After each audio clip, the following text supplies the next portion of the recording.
Students, నేను చెప్పేది జాగ్రత్తగా వినండమ్మా. మీరందరూ కూడా జాగ్రత్తగా ఉంటారని నా ఉద్దేశం అనమాట. సో మన ఇండియాలో కరోనాకి సంబంధించి కొత్త వేవ్ అనేది మళ్ళీ స్టార్ట్ అవ్వడం అయితే జరిగింది. సో దీనికి సంబంధించి మీకు క్లియర్గా నేను చెప్తాను, జాగ్రత్తగా వినండి.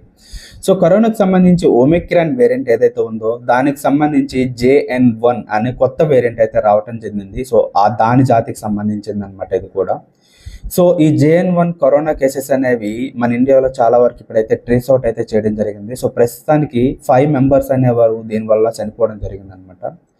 సో దీనికి సంబంధించి సిమ్టమ్స్ అనేవి ఏ విధంగా ఉంటాయంటే ప్రతి ఒక్కరికి కూడా ఫీవర్ అనేది రావడం జరుగుతుంది. At that same time cold అనేది యాజ్ యూజువల్గా ఉంటుంది. థ్రోట్ ఇన్ఫెక్షన్ అనేది ఉంటుంది. At that same time abdominal problems అనేవి, సో కడుపు నొప్పి రావటం కానీ గ్యాస్ట్రిక్ రావటం కానీ ఉండడం జరుగుతుంది అనమాట. సో మీలో ఎవరైనా సరే ఎటువంటి ప్రాబ్లమ్స్ అనేవి ఫేస్ చేస్తున్నట్లయితే సో ఖచ్చితంగా మీ దగ్గరలో ఉన్న హాస్పిటల్కి వెళ్ళి కాంటాక్ట్ అయితే అవ్వండి. సో ప్రతి ఒక్కరు కూడా జాగ్రత్తగా ఉండండి.